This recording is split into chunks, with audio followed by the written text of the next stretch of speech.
Joining us this morning is Kevin Mills with Loxley Church. Thank you for joining us, sir. Yes, sir.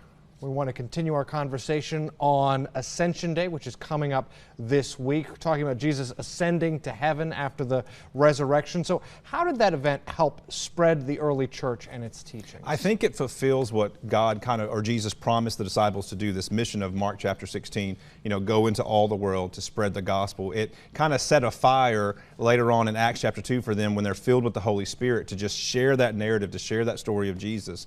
And because of where the apostles ended up and their stories of how they died and how far-reaching they were on the continent, it impacts the entire of the early church. How can we live our lives to be more like Jesus was on earth? That's a hard question. That's a good question. I think it's a daily stock. I think it's looking in the mirror every day and taking a look at what we've done and how we act, how we parent, how we are as spouses, how we treat other people, and then really taking stock of that and taking a look at our own lives and being able to be honest with ourselves, not too hard with ourselves, but being honest with ourselves with that answer and seeing how we can do better the next day. Yeah, one of the things that I want to avoid is how do you not be too hard on yourself when you're doing a critical evaluation? I think sometimes we treat it like a pass-fail, and I don't think God really looks at it that way. Now, that doesn't give us a liberty to sin and to be whoever we want to be, but it does help us to understand that we are a work in progress. The word is sanctification. We are a stone in a river that's being smoothed out, and it takes time, and things just don't instantaneously change. It takes time. How can we see and know Jesus is moving through others in the world? I think the answer is the proof is in the pudding. I think you see it by the way they treat others and how they treat themselves. You see how they treat their spouse and their children.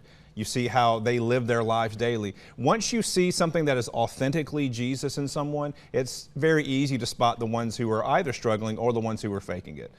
Kevin Mills with Loxley Church, we thank you for joining us for this edition of Faith Time. This segment and others will be up on our website at WKRG.com. 7:20.